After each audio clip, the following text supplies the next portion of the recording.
Hello guys, welcome to our channel. तो guys WWE में किसी फिनिशिंग मूव की मदद से जीतने के लिए ये जरूरी है कि उसे WWE प्रोग्रामिंग में मजबूती से पेश किया जाए। किसी रेसलर के फिनिशर से हर मैच में किकआउट कर लेना उस फिनिशिंग मूव की क्रिएटिविटी को पक्के तौर पर खत्म कर देता है। इसलिए WWE को बहुत मुश्किल से ही किसी फिनिशिंग मूव से किकआउट करने की इजाजत देनी चाहिए। मॉडर्न रेसलिंग को आज खास तौर पर इसलिए भी क्रिटिसाइज किया जाता है कि फिनिशिंग मूव को अब तो इतना संभाल कर नहीं रखा जाता। टॉप पेपर व्यू मैचेस में कई सारे फिनिशर को किकआउट कर दिया जाता है और फिर चाहे वो अच्छे के लिए हो या फिर बुरे के लिए, ये मैचेस का एक आम हिस्सा बन चुका है। शुक्र है कि इतने सालों में WWE ने कुछ फिनिशिंग मूव को प्रोटेक्ट किया है, जिसका मतलब है कि जब फिनिशर मारे जाते हैं तब ये उम्मीद होती है कि वो अपना मैच ऑफिशियली खत्म कर चुका है। तो गाइज, आज के इस वीडियो में 5 ऐसे WWE फिनिशिंग मूव के बारे में जानेंगे जिन्हें सबसे ज्यादा WWE ने प्रोटेक्ट किया गया। तो गाइज, विदाउट वेस्टिंग टाइम चलो वीडियो स्टार्ट करते हैं। Number 1, the Undertaker tombstone pile driver. Undertaker के WWE कैरियर की शुरुआत में टॉमस्टोन पाइल ड्राइवर का सबसे घातक मूव में से एक के तौर पर पेश किया गया है।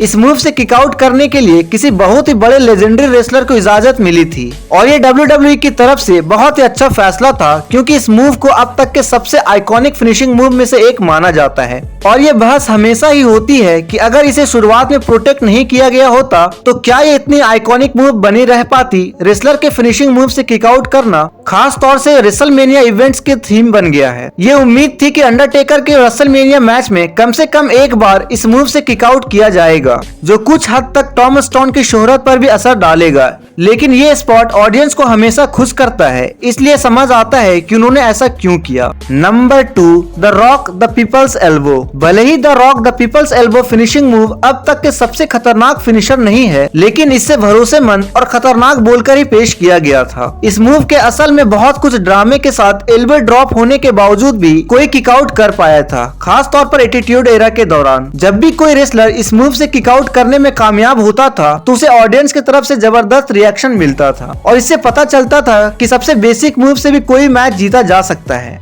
अगर उन्हें प्रोटेक्ट किया जाए। तो क्या ये मूव आज भी मैच जीतने में मदद कर सकती है? ये सवाल काफी दिलचस्प है और ये पक्के तौर पर कह पाना थोड़ा मुश्किल है। क्या WWE जैसी एक टॉप रेसलिंग कंपनी इस तरह के मूव को प्रोटेक्ट करेगी? ये मुश्किल लगता है। गाइज, अब बात करते हैं number 3, Hulk Hogan leg drop. Legendary Hulk Hogan अपने कैरियर के दौरान the leg drop finishing move को इस्तेमाल करने के लिए जाने जाते थे, जहाँ ये मूव काफी आम सी थी, क्योंकि बस ये एक लेग ड्रॉप ही थी। एक ऐसी मूव जो रो में हर हफ्ते कई बार हमें देखने को मिल जाती है। वो इसमें ऑरा और बड़ा नाम जुड़ा हुआ था। WWE और हल्क होगन ने इस मूव को कई साल तक प्रोटेक्ट करके रखा और जब भी हल्क होगन ड्रॉप करते थे तो ऑडियंस के लिए एक सिग्नल होता था कि मैच ऑफिशियली खत्म हो चुका है। होगन चाहे दुनिया में कहीं भी गए हो, वो हमेशा किसी भी रेसलर के उनके मूव से किकआउट करने के खिलाफ रहे हैं, जो कि शायद एक समझदारी भरा कदम भी था, क्योंकि रेसलिंग के सबसे बड़े खिलाड़ी के तौर पर उनसे जितना हो उतना अपने फिनिशर को प्रोटेक्ट करना चाहिए। Number 4, Gunther power bomb. जब से गुंथर को मेन रोस्टर में डाला गया है, फैंस ने उनकी प्रेजेंटेशन की हर चीज की तारीफ की है। गुंथर को लगातार बेहतरीन मैच मिल रहे हैं और उन्होंने अपने कैरेक्टर के स्पोर्ट्स एंटरटेनमेंट वाले हिस्सों में काफी सुधार किया है। एक चीज जो गुंथर को रोस्टर पर मौजूद बाकी सब रेसलर से अलग करती है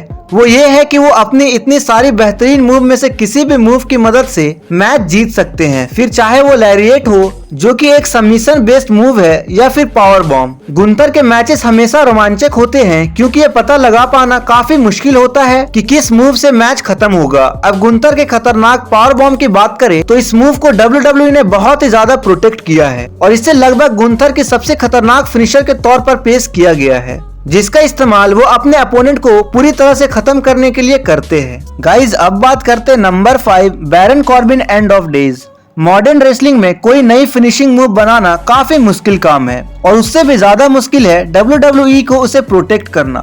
एक आम प्रो रेसलिंग मैच, खास करके वो जो पेपर व्यू के मेन इवेंट स्लॉट में होते हैं, उनमें आपको ऐसी फिनिशिंग मूव दिखेगी जिसे किकआउट किया जाएगा। लेकिन शुक्र है कि बैरन कॉर्बिन के finishing move and of days की बात करें तब WWE ने फॉर्मूला बदल लिया, क्योंकि ये मूव देखने में बहुत ही शानदार थी, इसलिए उन्होंने इस मूव को प्रोटेक्ट करने में काफी मेहनत की, जिसका मतलब था कि उसमें से कई साल तक कोई भी किकआउट नहीं कर पाया। और जब WWE ने 2022 में फैसला किया कि कोई रेसलर इस मूव से किक आउट करेगा, तब इस फैसले को काफी मिलीजुली रिएक्शन मिली। कॉर्बिन रेसलमेनिया 38 में ड्रू मैकिंटायर के साथ लड़ रहे थे और जब उन्होंने ये मूव मारी तब ऑडियंस ये मान चुके थे कि मैच खत्म हो चुका है, लेकिन सबको हैरान करते हुए मैकिंटायर ने उसे किक आउट कर लिया। मैकिंटायर को किक आउट करने को काफी बड़ा रिएक्शन मिला। हालांकि कुछ फैंस ने यह सवाल उठाया कि क्या ऐसा करने का ये सही समय था, और कुछ ने ये माना कि ये करने की जरूरत नहीं थी। कॉर्बिन ने खुद कहा था कि वो अपने मूव को प्रोटेक्ट करना चाहते थे और ये देखकर काफी अच्छा लगता है कि कोई रेसलर अपने फिनिशिंग मूव को लेकर फिक्र करता है।